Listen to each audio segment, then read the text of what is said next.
Indonésie, le matin du 20 mai 1883. Un groupe de pêcheurs est en route pour la petite île de Krakatoa. Ils ne se doutent pas qu'ils seront bientôt les témoins des signes avant-coureurs de l'une des catastrophes naturelles les plus dévastatrices qui se soient jamais abattues sur la planète.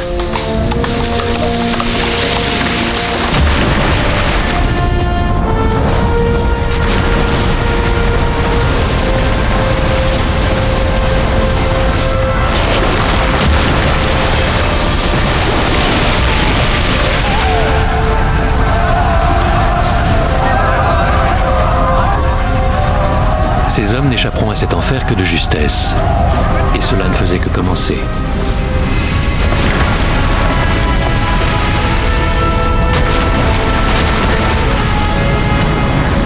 Quelques mois plus tard, le volcan Krakatoa va entièrement pulvériser l'île sur laquelle il se trouve. L'explosion sera d'une puissance équivalente à 150 millions de tonnes de TNT. Une pluie de cendres s'abattra des jours durant sur les îles voisines de Sumatra et de Java. Oh non.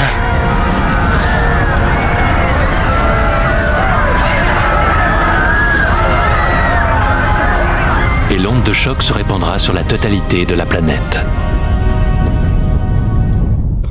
Des scientifiques basés tout près de l'éruption se risquent à formuler les premières hypothèses.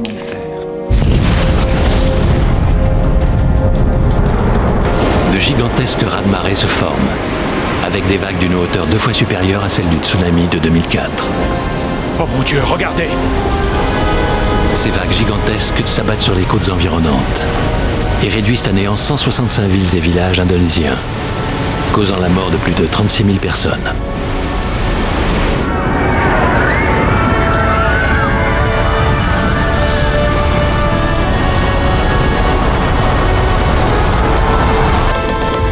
En l'espace de quelques heures, la nouvelle de ce désastre fait le tour de la Terre et les chercheurs s'efforcent d'identifier les forces géologiques qui sont à l'origine du phénomène.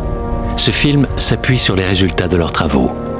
Il raconte la véritable histoire de cet événement, qui est l'une des plus grandes catastrophes de l'histoire de l'humanité et dont l'impact a eu une dimension planétaire.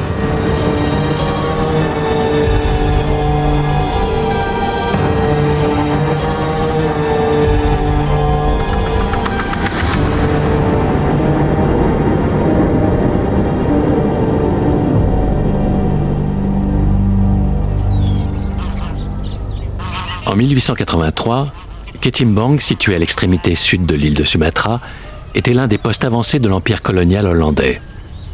C'était une petite ville très peuplée où il faisait bon vivre.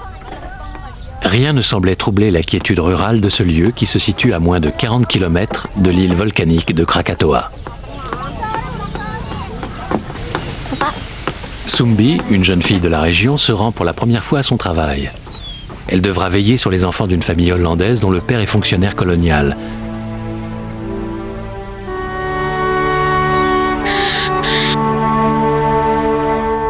Madame Beyerink est l'une des rares européennes de la région. À cette époque, les étrangers ont très peu de contact avec la population autochtone. Elle passe ses journées seule et vit retirée. Le journal qu'elle tient depuis son arrivée est l'un des meilleurs récits sur l'éruption du Krakatoa.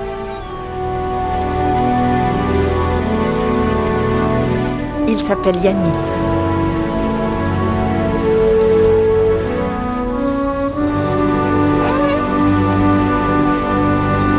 Willem Beyerink, son époux, occupe le poste de contrôleur au sein de l'administration coloniale hollandaise.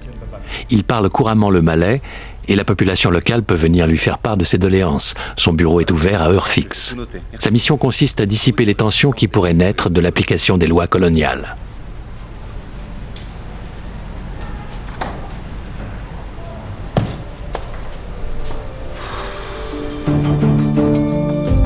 L'Indonésie était un empire très puissant, composé d'une dizaine de milliers d'îles.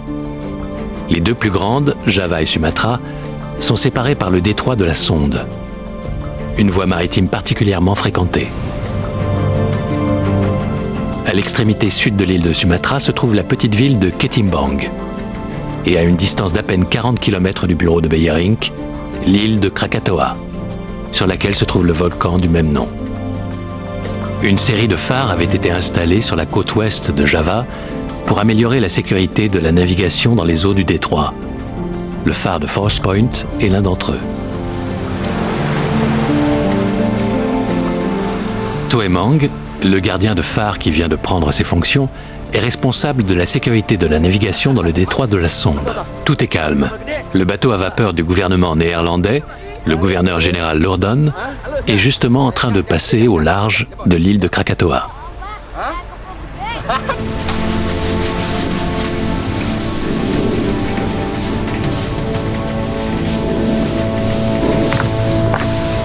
Voilà, très bien.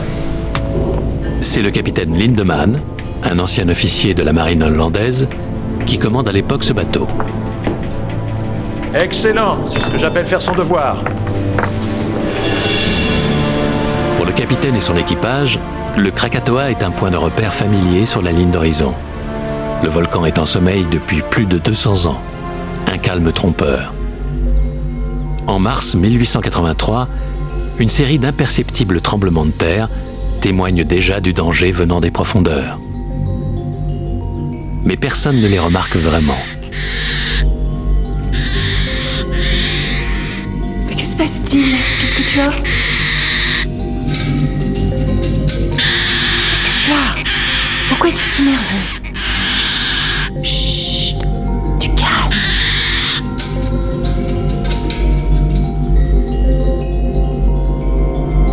À 130 km à l'est de Krakatoa, sur la côte nord de Java, se trouve la ville portuaire de Batavia. Batavia, l'actuelle Jakarta, était la capitale de l'Empire hollandais des Indes orientales et la plaque tournante du commerce des épices en Asie.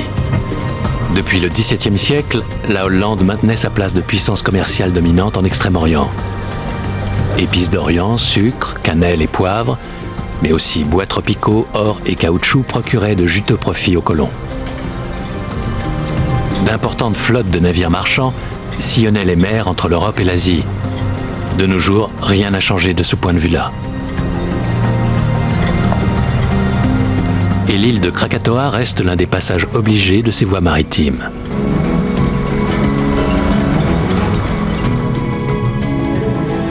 Le docteur Van der Stok est un scientifique hollandais originaire d'Utrecht. En 1883, il est directeur de l'Observatoire magnétique et météorologique de Batavia. Son travail consiste à signaler au pouvoir public l'activité sismique de la région. Schurman, un jeune scientifique ambitieux, est lui aussi en poste à Batavia. Ce serait devenu un vulcanologue très doué de nos jours. Mais cette discipline n'en était à l'époque qu'à ses balbutiements.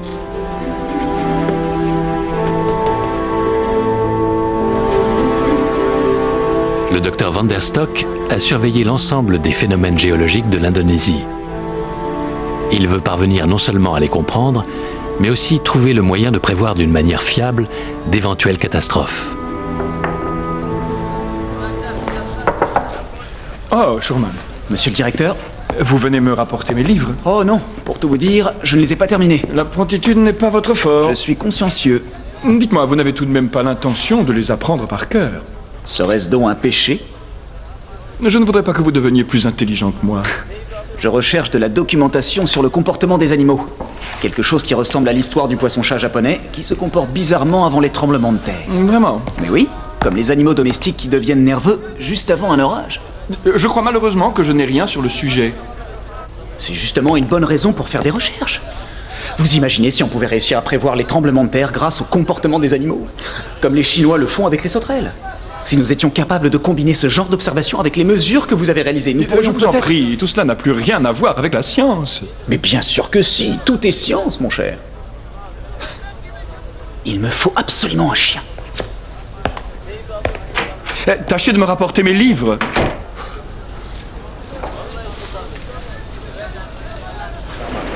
Mais revenons à Ketimbang, dans le sud de l'île de Sumatra. C'est là que vit Ajip. Il est pêcheur et c'est l'un des patriarches du village. Il fait partie des chefs spirituels de la région, de ces hommes qui transmettent les croyances et les traditions de génération en génération. Il raconte sans arrêt la même histoire, celle d'Orang Alijé, le dieu du volcan. Un esprit habite au creux de la montagne, c'est Orang Alijé. Lorsqu'il est en colère, il crache du feu par ses narines. Certains racontent qu'il dort à présent. D'autres affirment qu'il ne dort pas, qu'il gronde et qu'il est en colère, car des étrangers sont venus dans notre pays. Pour les Hollandais, toutes ces histoires ne sont que superstitions. Adjip, le pêcheur, est quant à lui convaincu que la montagne va à nouveau cracher du feu.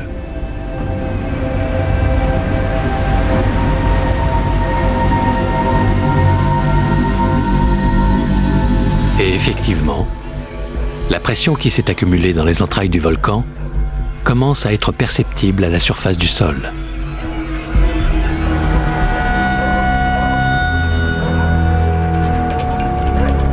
Le magma se ferait un passage dans les profondeurs du sol pour remonter à la surface. La catastrophe se prépare à 40 km au large. Pour les scientifiques d'aujourd'hui, l'éruption du Krakatoa, qui a eu lieu il y a plus de 120 ans, est une étape très importante dans la compréhension de l'influence des volcans sur notre planète.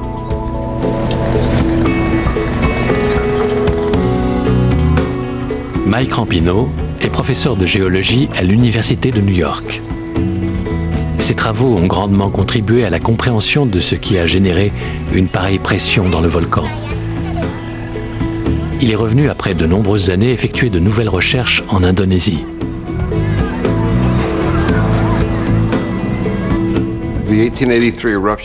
L'éruption du Krakatoa en 1883 est l'une des plus importantes de l'histoire de la science, probablement la plus importante de toute l'histoire de la volcanologie.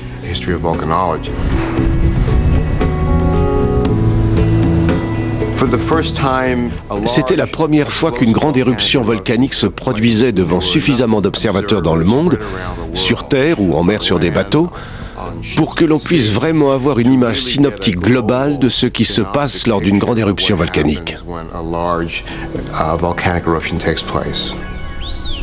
L'archipel indonésien est l'une des régions de la Terre où l'activité volcanique est la plus importante. Pas moins de 17% de l'ensemble des volcans actifs de la planète y sont concentrés. La raison ? Sa situation géographique. Les îles composant le territoire indonésien sont nées de l'affrontement dans cette région de deux plaques tectoniques. La plaque indo-australienne, la plus lourde des deux, ne cesse de glisser sous la plaque eurasiatique, plus légère. Ce phénomène est appelé subduction en géologie. La croûte terrestre, très dure, s'enfonce vers l'intérieur de la Terre, qui est très chaud, et entre en fusion. La roche fondue remonte à la surface en se forçant un passage à travers fentes et crevasses. Un volcan entre alors en éruption. Les volcans indonésiens sont alignés sur cette zone de subduction comme des perles sur un collier. Mais la gigantesque pression qui a entraîné l'éruption du Krakatoa a également une autre origine. La zone de subduction change brutalement de direction entre les îles de Java et de Sumatra. Ce coude engendre des pressions supplémentaires et des fentes et des crevasses particulièrement grandes apparaissent dans la région du Krakatoa.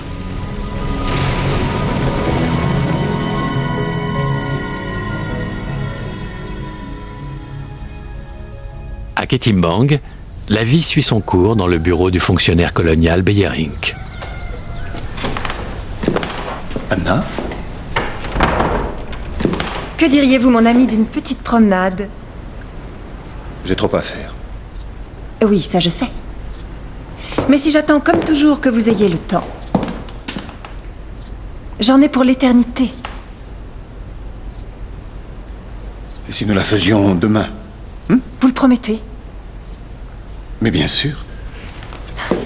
Oh non, j'avais oublié.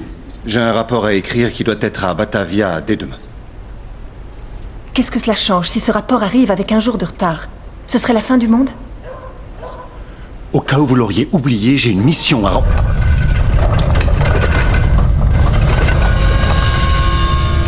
Délégué officiel du gouvernement hollandais dans cette région, Beyerink a effectivement le devoir de faire savoir à son supérieur hiérarchique à Batavia que les secousses sismiques sont d'une intensité croissante. Mais il n'a pas conscience du danger qui menace à seulement 37 km de là. Dans les premières heures de ce 22 mai, des pêcheurs occupés à couper du bois pour la construction d'un bateau vont être surpris par les événements.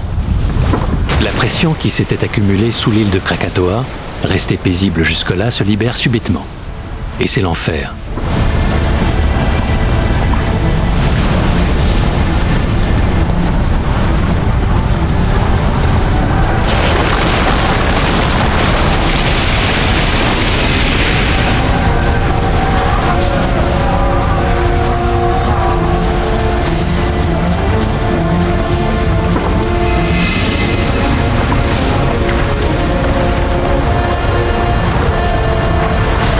Les pêcheurs ne parviendront à échapper à la mort que de justesse.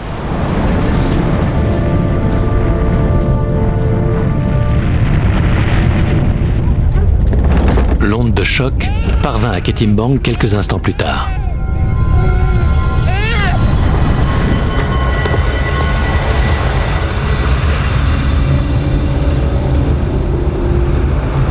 Et que se passe-t-il? Le volcan, capitaine.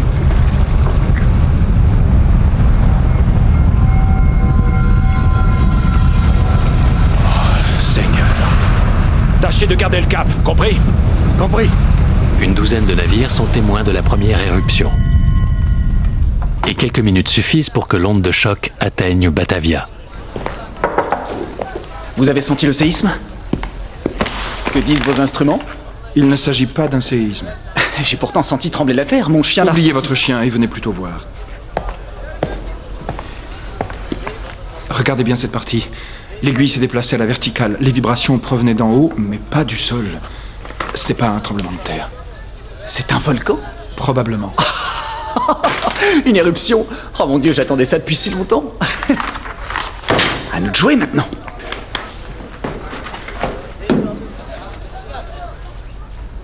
Parmi les nombreux instruments que Van der Stock utilisait dans son laboratoire, se trouvait entre autres un appareil dont les aiguilles étaient si sensibles qu'elles réagissaient au moindre phénomène vibratoire, qu'il soit atmosphérique ou terrestre.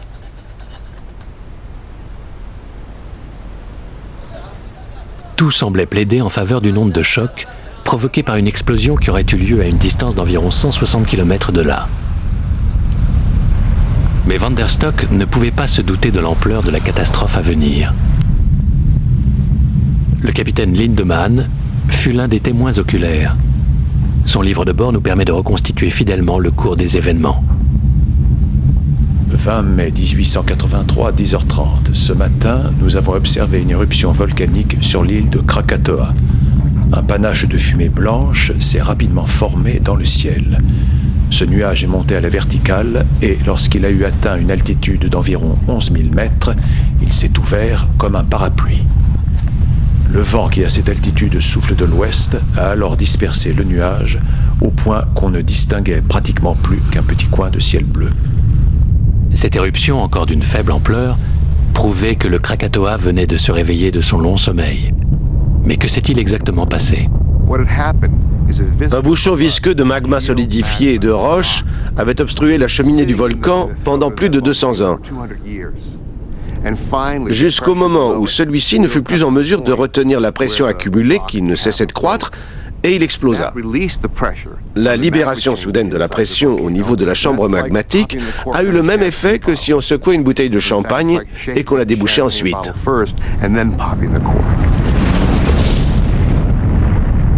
Cette violente éruption fut la première d'une longue série qui dura plusieurs mois.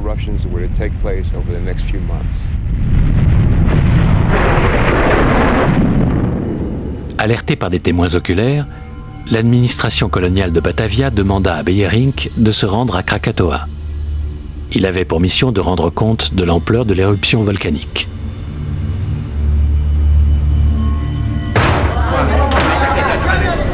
Comment osez-vous entrer sans vous annoncer? Vous pourriez au moins frapper? Demandez-leur de se taire. Et tâchez, je vous prie, de m'expliquer ce qui vous amène. L'esprit de la montagne est très en colère. Oh, je vous en prie, arrêtez avec ces idioties. Il n'y a pas de dieu des volcans. Essayez plutôt de vous calmer. Il était bien là. Il est sorti de terre et le sol s'ouvre et on sort des flammes. Croyez-moi. Je sais, j'ai entendu moi-même les explosions et je dois me rendre sur l'île de Krakatoa pour voir ce qui se passe. L'un de vous va d'ailleurs m'accompagner. Qui est volontaire? Tu veux bien m'accompagner? Tu me conduis là-bas? Toi alors? Moi, je vous accompagnerai.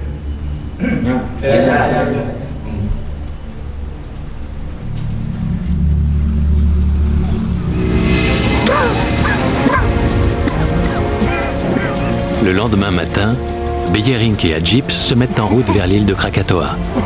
Ils ne progressent que lentement dans l'épais brouillard de gaz sulfureux. Le nuage toxique se dissipe un court instant et leur permet d'apercevoir au loin le volcan.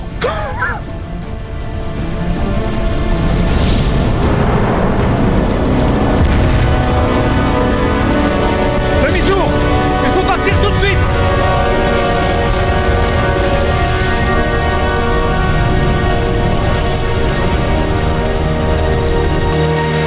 Beyerink envoie immédiatement son rapport au directeur de l'Observatoire magnétique et météorologique de Batavia. Van der Stock prend alors conscience de la gravité de la situation et informe la nuit même le gouverneur général. J'ai une surprise. Devinez pour voir? Vous venez enfin me rapporter mes livres? Non, je pars en mission à Krakatoa. Le gouverneur en personne vient de me demander de lui faire un rapport. À vous?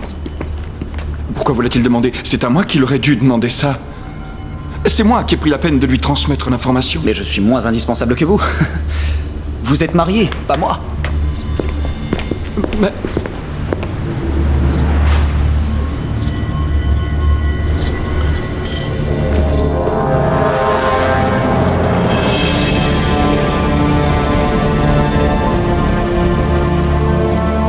Le 27 mai, une commission d'enquête débarque sur l'île de Krakatoa.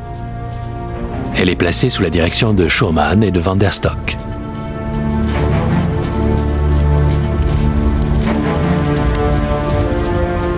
Commence alors une expédition pénible sur un terrain presque totalement carbonisé. Les deux scientifiques ont la certitude que l'éruption du volcan n'est pas finie. Ils sont donc d'autant plus étonnés de voir que la montagne baigne dans un silence de mort.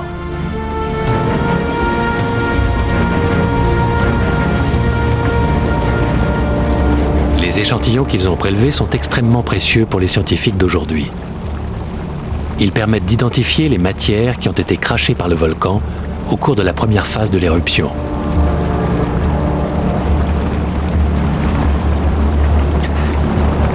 Je sais maintenant à quoi ressemble l'enfer.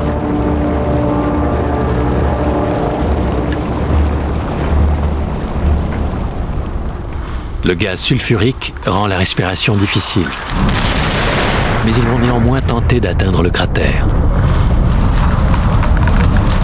Nous devrions rebrousser chemin. Je veux pousser jusqu'au cratère. C'est trop dangereux. J'y tiens absolument. Je vous dis de revenir.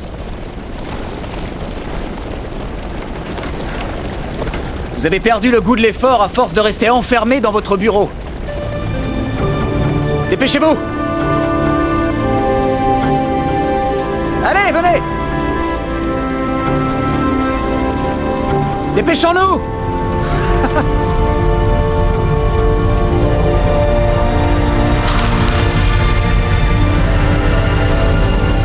Dans le rapport qu'a rédigé Schurman à son retour, on peut lire « Bientôt, il n'y eut plus la moindre trace de végétation. Et nous ne vîmes plus qu'une colonne de fumée. Nous avons escaladé la dernière pente et nous nous sommes brusquement retrouvés à l'aplomb du cratère. »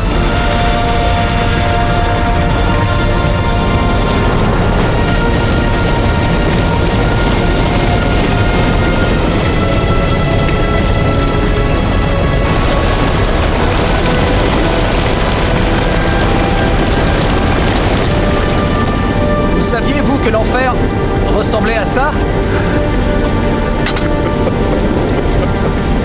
Vous êtes insensé, mon cher Schurman, complètement fou.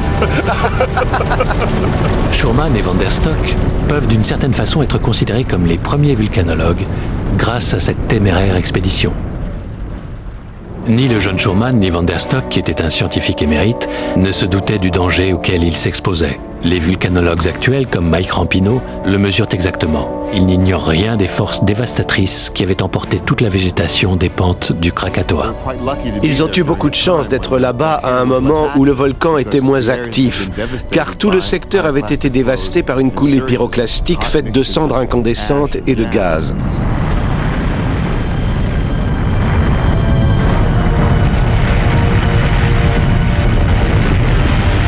La première éruption du Krakatoa a propulsé de fines particules de cendres très haut dans l'atmosphère. Mais les débris de roches incandescentes qui retombent en cascade sur les flancs du volcan sont encore beaucoup plus dangereux. Ils consument en effet tout ce qui se trouve sur leur trajectoire.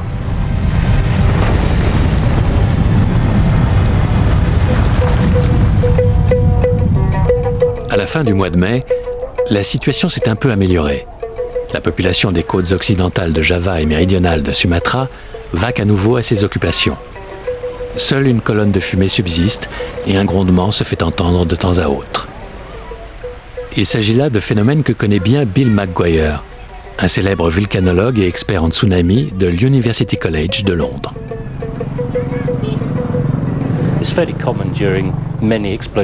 C'est assez courant au début d'une éruption explosive que le volcan entre en activité et se calme ensuite. C'est le gros danger de ce genre d'éruption. Il est presque impossible de prévoir leur point culminant. Dans certains cas, il arrive en moins d'une semaine. Dans le cas du Krakatoa, il ne s'est produit que des mois après son entrée en activité, et c'est ça le grand danger. Les gens pensent que le pire est passé, ils se sentent en sécurité, mais ce n'est souvent pas le cas.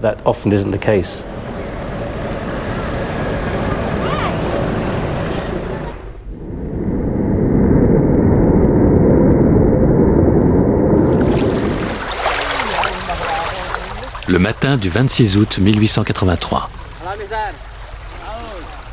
Un jour comme les autres, à l'ombre du volcan. Toemang, le gardien de phare, vaque à ses occupations et surveille de près le trafic maritime dans le détroit de la Sonde. Personne ne se doute qu'une gigantesque catastrophe va s'abattre sur toute la région d'ici 24 heures.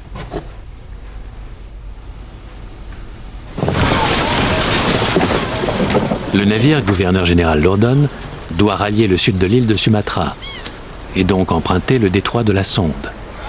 C'est un voyage de routine pour l'équipage. Serrez-les bien l'un contre l'autre. Vous êtes certain que c'est de la paraffine? Nous avons embarqué 25 fûts. Parfait.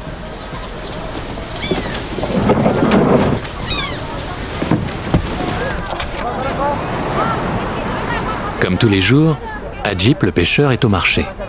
Les poissons qu'il y vend assurent à sa famille un modeste revenu.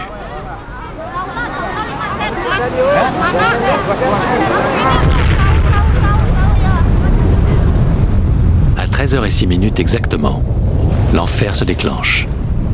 Les 3 cratères de l'île volcanique de Krakatoa entrent en éruption. La violence de l'explosion est inouïe.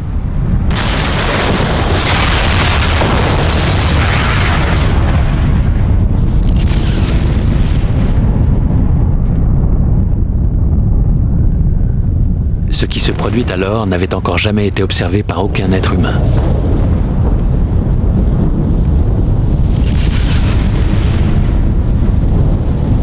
À bord de son bateau, le capitaine Lindemann est le plus proche témoin de l'éruption.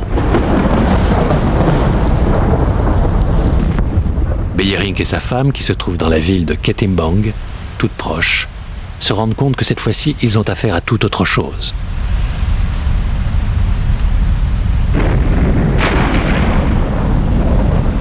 Ce qui va devenir l'éruption la plus dévastatrice de l'histoire de l'humanité vient de commencer.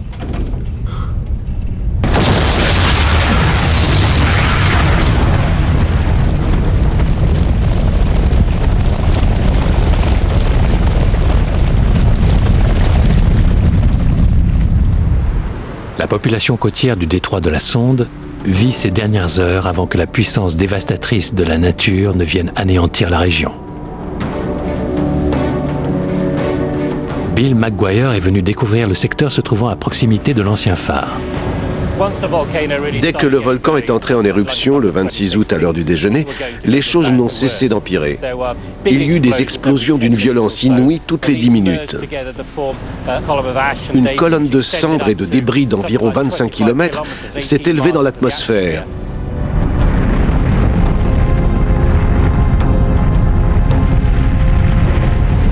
Il y eut une pluie de cendres et une invraisemblable quantité de pierres ponces est retombée sur les bateaux.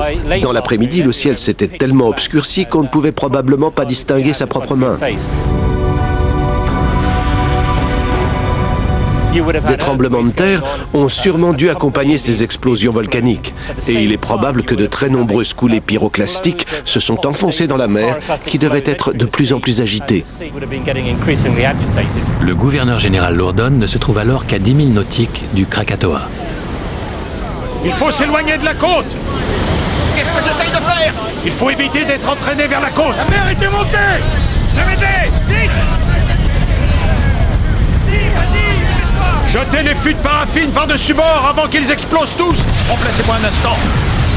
Jetez-les par-dessus bord. Bien, capitaine. Allez, viens nous aider. tous par-dessus bord. Dépêchez-vous. Vite. Faites une chaîne. Oh, attention. De la cendre brûlante et collante recouvre bientôt tout le bateau. Plus vite, les gars.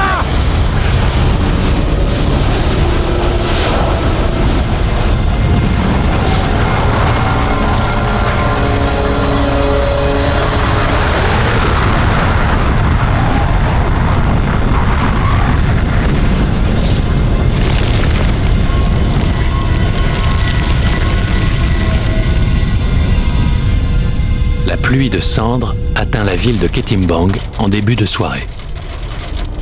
Il faut que nous partions. Je vais m'occuper d'Yanni. Prenez des vivres et de l'eau. Il faut partir. Je n'ai pas le droit de partir. Vous venez avec moi. Je suis responsable des gens, je ne peux quitter mon poste. Mais vous ne comprenez donc pas. Vous entendez l'explosion, c'est notre vie qui est en jeu. Nous devons rester ici. Je dois continuer à m'occuper des villageois.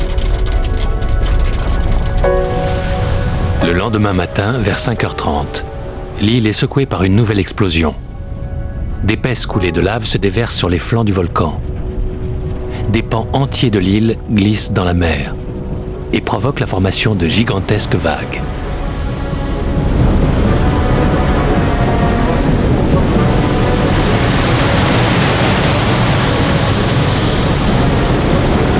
Oh mon Dieu, regardez.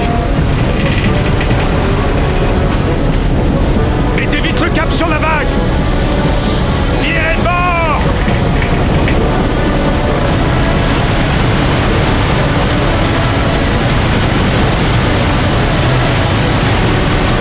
Attention que tout le monde s'accroche.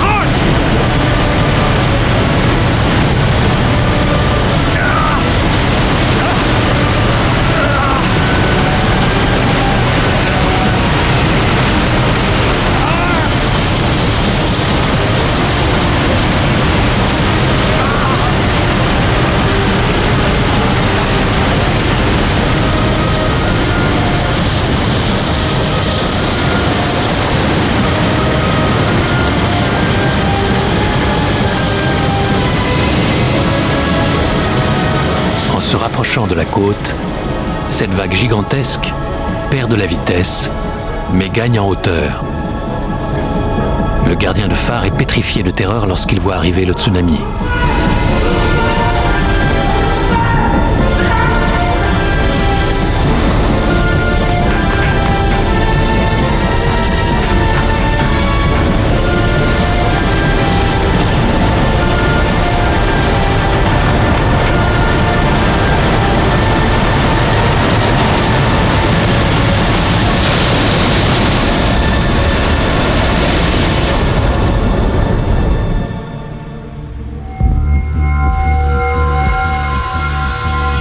Le tsunami a emporté le phare de Fourth Point sur son passage et n'a laissé derrière lui que ses fondations en briques d'une épaisseur de 2 mètres.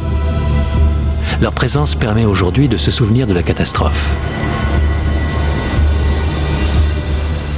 Un autre phare fut édifié 2 ans plus tard, à à quelques mètres de celui qui avait été détruit par le raz-de-marée.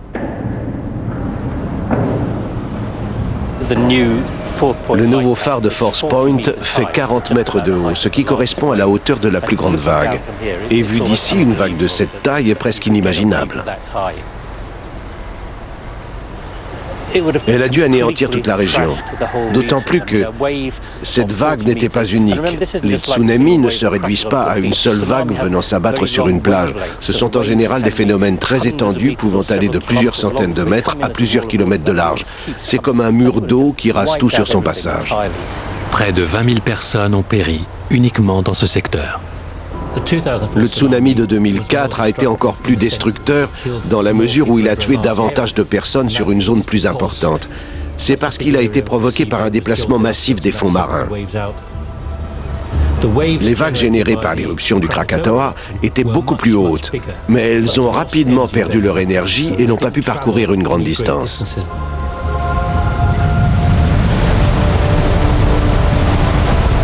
Le tsunami de Force Point a fait disparaître la couche de sable des plages et tout détruit sur son passage. Ça ressemblait à la fin du monde. Mais le pire était encore à venir.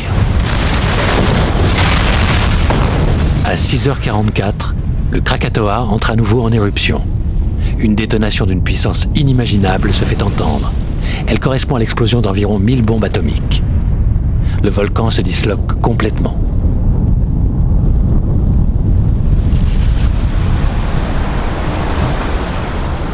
Fascinés, les volcanologues du monde entier s'interrogent depuis près d'un siècle sur ce qui a bien pu provoquer l'explosion de cette petite île volcanique située au milieu de l'archipel indonésien.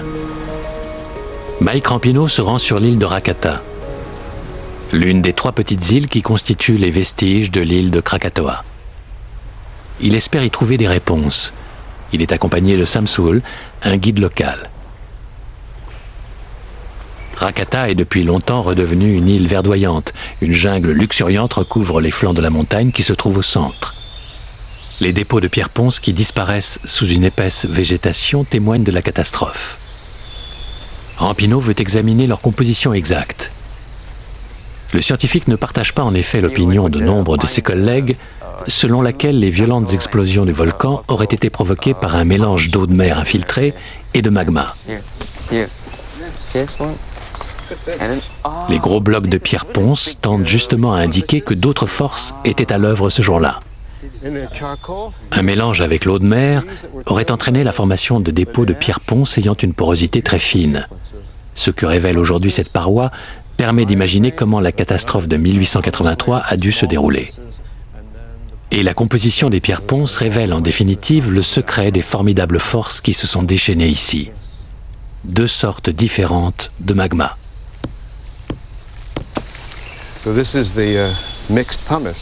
Ici, c'est un mélange de pierres ponce. Il y a des matières claires et d'autres foncées. Il s'agit des 2 types de magma qui sont à l'origine de l'explosion volcanique. Le magma de couleur claire séjournait depuis longtemps dans la chambre magmatique. La coulée de magma foncé a eu lieu dans un deuxième temps. Elle a chauffé le premier magma plus clair jusqu'à ce qu'il se gazéifie et la surpression a déclenché des éruptions massives.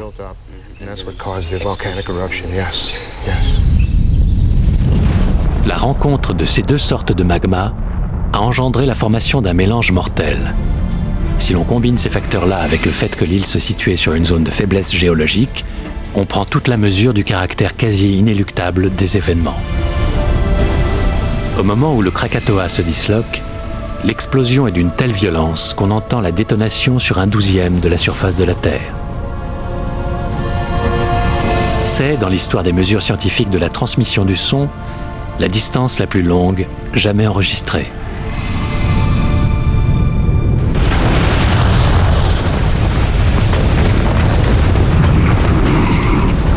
La 3e explosion provoque un nouveau tsunami, qui touche cette fois-ci la côte de Ketimbang. Voyant l'enfer se déchaîner à l'horizon, Madame Beyering parvient à convaincre son mari qu'ils ne pourront en réchapper qu'en s'enfuyant.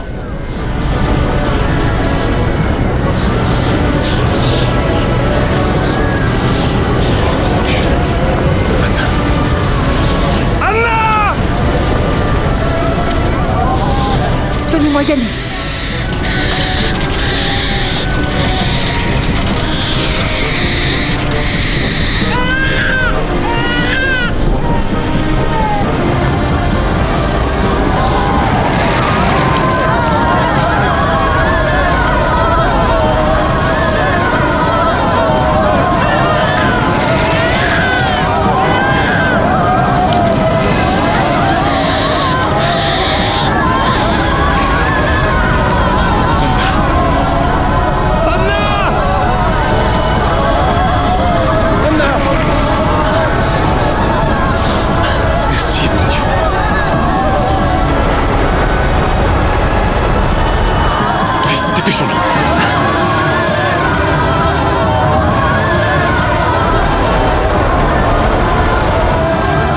Tout près de Kitimbang se trouve le mont Rajabasa.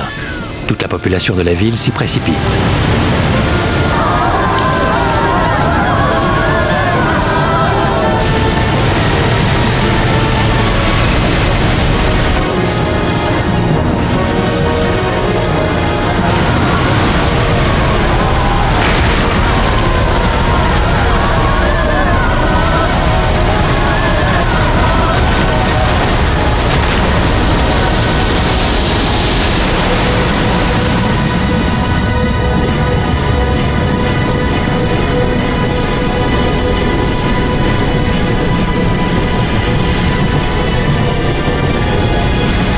Beyerink réussissent par miracle à atteindre sains et saufs leur maison d'été sur le sommet de la montagne.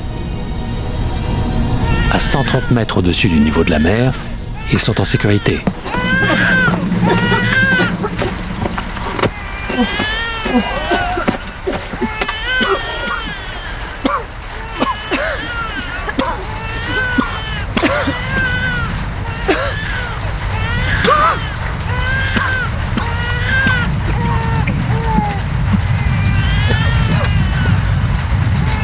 Rien ne survivra à ce désastre. Nous allons tous mourir. Non, nous ne mourrons pas. Les secours arriveront bientôt de Batavia.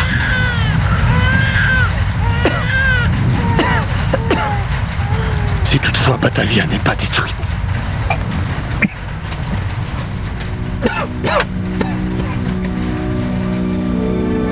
Avant midi, le tsunami a déjà tué plus de 8000 personnes dans la région de Kitimbang. Ce dernier perd peu à peu de la vitesse en progressant à l'intérieur des terres. Mais la hauteur de la vague ne cesse d'augmenter au moment où elle arrive sur la baie de Lampong. Les tsunamis dépendent beaucoup des configurations topographiques. Ils sont canalisés par les baies, les estuaires, les ports, etc. Et c'est ce qui est arrivé ici dans la baie de Lampong.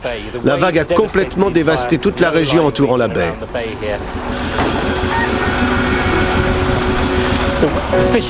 Les villages de pêcheurs de Sumatra n'avaient aucune chance. La vague faisait 24 mètres de hauteur lorsqu'elle est entrée dans la baie. C'est un gigantesque mur d'eau qui s'est déversé pendant de longues minutes à l'intérieur des terres. Tous ceux qui n'avaient pas eu le temps de se mettre à l'abri sur les hauteurs n'avaient aucune possibilité d'en réchapper parce que les vagues avançaient aussi vite qu'un sprinter. Les explosions cessent enfin à la fin de l'après-midi. Le volcan a tout simplement disparu.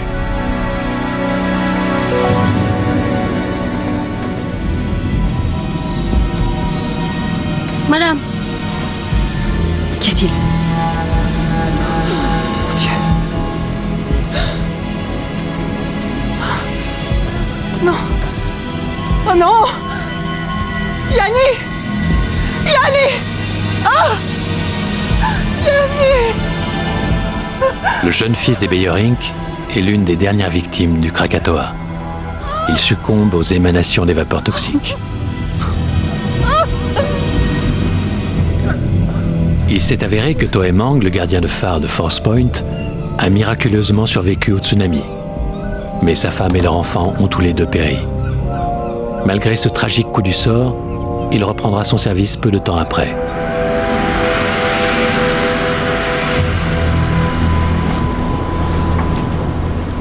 Le capitaine Lindemann et son équipage ont eu une chance incroyable. Leur navire a réussi à passer la monstrueuse vague sans subir de dommages importants.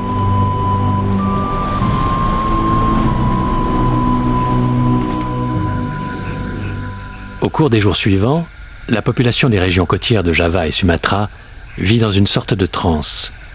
Un silence irréel s'est abattu sur tout le pays.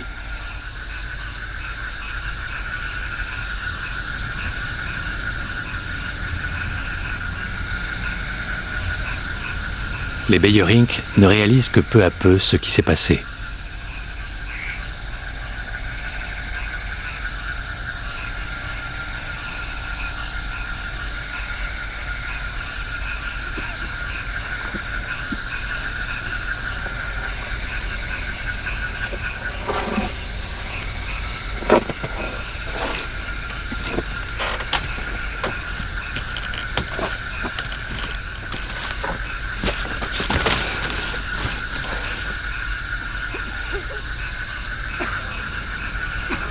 Quittant leur maison, ils prennent la mesure de la catastrophe qui a semé un indicible malheur bien au-delà de leur seule famille.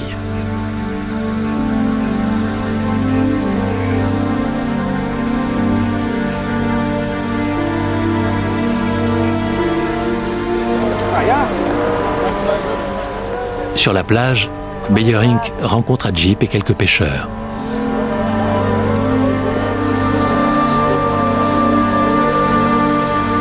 Ils enterrent leurs morts et remettent de l'ordre dans ce que le tsunami leur a laissé.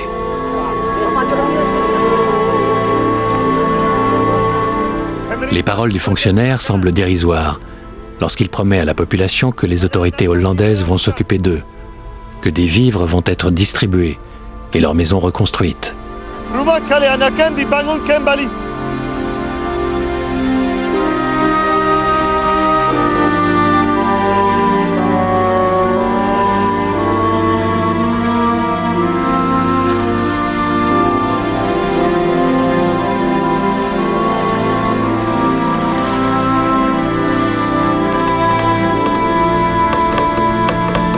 En l'espace de quelques heures, le monde entier a les yeux rivés sur l'Indonésie. La dimension apocalyptique de la catastrophe du Krakatoa plonge les gens dans la stupéfaction la plus totale. Les manchettes des journaux du monde entier titrent sur le nombre de victimes et l'ampleur des dégâts. Pour la première fois, les techniques de communication modernes, en l'occurrence un réseau de câbles sous-marins, permettent de transmettre la nouvelle de la catastrophe en quelques minutes dans le monde entier. On retrouve aujourd'hui encore des traces de la catastrophe dans l'arrière-pays. 36 417 personnes au total ont péri suite à l'explosion du Krakatoa. 165 localités ont été totalement rayées de la carte. Bill McGuire se met en quête des traces de l'événement. La plupart de tous ces décès ont été causés par l'eau, le tsunami, et non par les effets directs des roches incandescentes. Ce que beaucoup de gens ignorent sur les éruptions volcaniques, même aujourd'hui, c'est que ce sont les tsunamis et les coulées de boue provoquées par l'éruption qui sont les plus meurtriers. En fait, beaucoup de désastres volcaniques, j'entends, sont en réalité causés par leurs effets indirects. D'un point de vue scientifique, la fin du Krakatoa a été un commencement. La Royal Society, fondée en 1660 pour promouvoir l'étude des phénomènes naturels, a créé en 1884 un comité de recherche sur les effets globaux de l'éruption du Krakatoa. La météorologue Eleanor Highwood a rassemblé des données collectées dans le monde entier. Des articles de presse, des journaux de bord de bateaux, des relevés scientifiques et les récits des témoins oculaires. La documentation la plus complète qui ait jamais existé sur une éruption volcanique.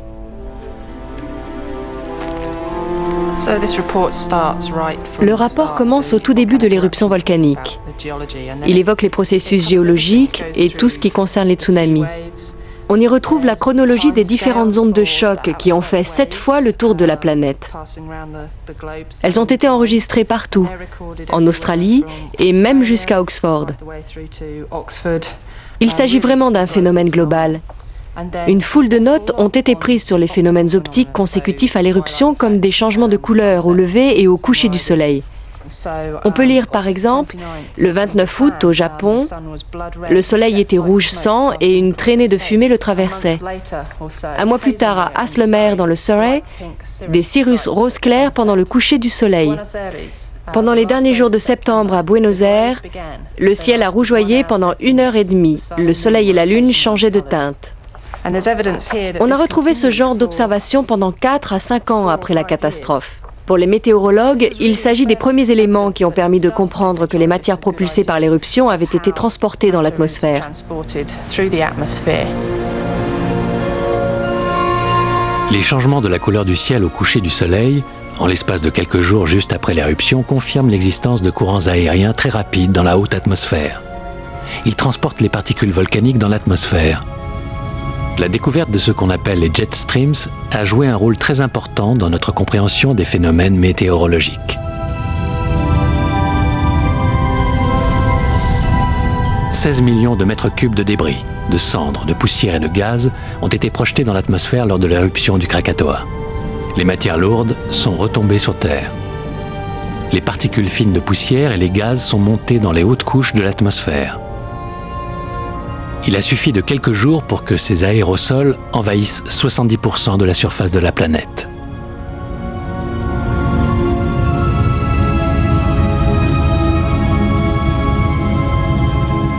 Ils ont en outre renvoyé les rayons solaires dans l'espace.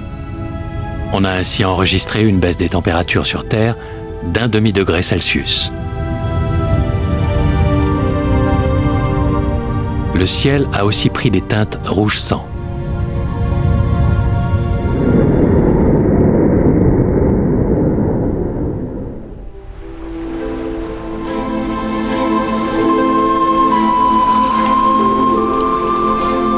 Après la catastrophe, Willem Beijerinck décide de demeurer à son poste de contrôleur de l'administration coloniale hollandaise à Ketimbang. Il prend sa mission très au sérieux et supervise avec sa femme la reconstruction du pays.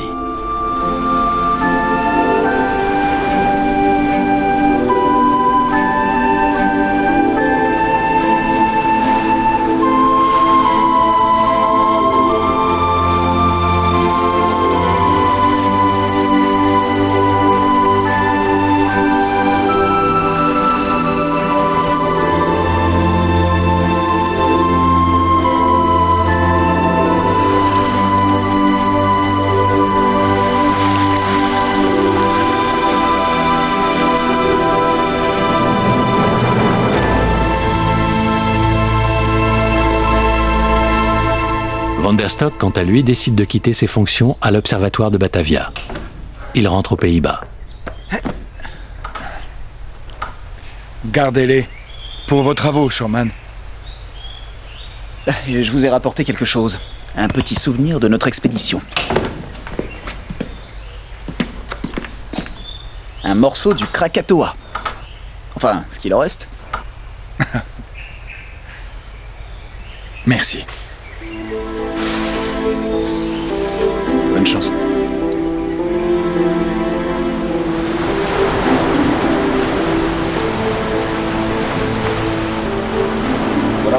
Ajip et les hommes de son village passent le plus clair de leur temps sur la plage. Et puis un jour, il les encourage à aller pêcher. Il faut bien que la vie continue. Au village, les gens ont faim.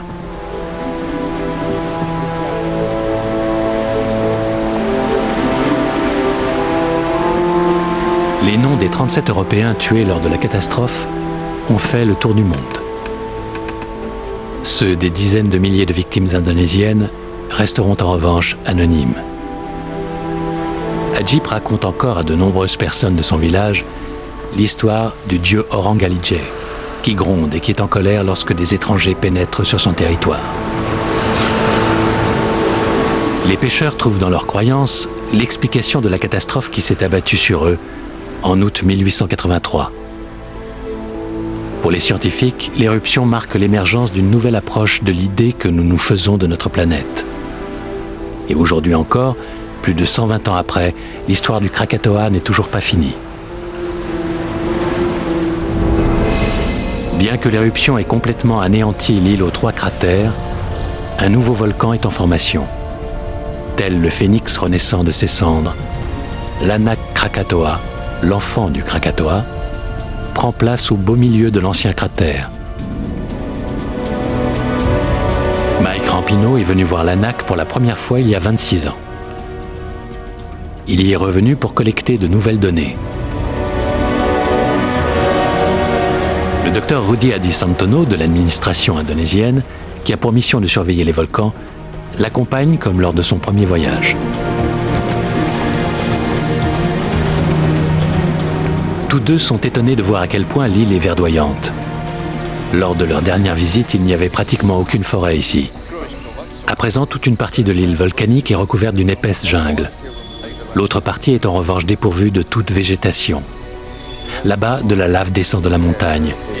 Dans des clairières, les scientifiques tombent sur des blocs de roches, témoignant d'une activité volcanique. Ayant doublé de volume rien qu'en 25 ans d'existence, le volcan Anak affiche un bilan déjà préoccupant. Il a déjà causé la mort de 5 touristes, victimes de projections de roches lors de ses éruptions. L'Anak a pour la première fois manifesté son existence en décembre 1927, lors d'une éruption située juste sous la surface de l'eau. Les éruptions ont depuis gagné en intensité et le volcan grandit chaque année de quelques mètres.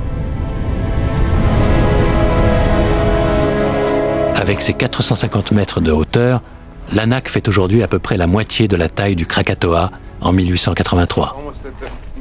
Rien qu'entre 1992 et 2000, il a craché pas moins de 3000 tonnes de matières diverses.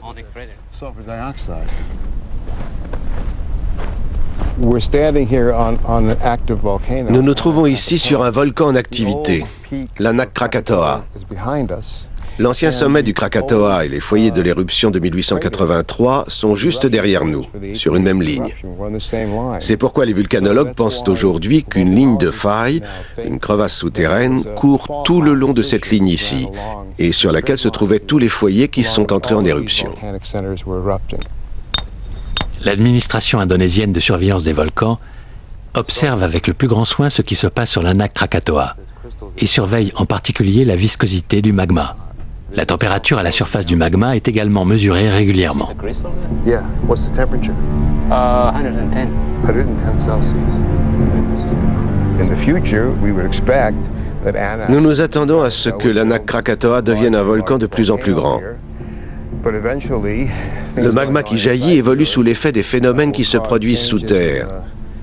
Et plus il deviendra visqueux, plus il risque de se solidifier, de former un bouchon qui obstruera la cheminée du volcan, et plus on a de chances d'assister à une éruption explosive.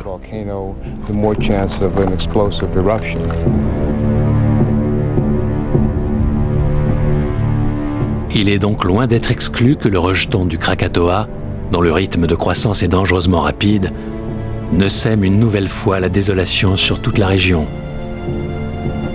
comme ce fut le cas lors de l'éruption du Krakatoa en août 1883. Le tsunami de 2004 nous a cruellement rappelé à quel point les phénomènes naturels sont imprévisibles. Les effets de pareilles catastrophes vont de nos jours bien au-delà des seules populations autochtones. Ils concernent en réalité le monde entier. À l'avenir, le défi à relever consistera non seulement à pouvoir comprendre les phénomènes naturels impliqués, mais aussi à prévenir efficacement leur déchaînement.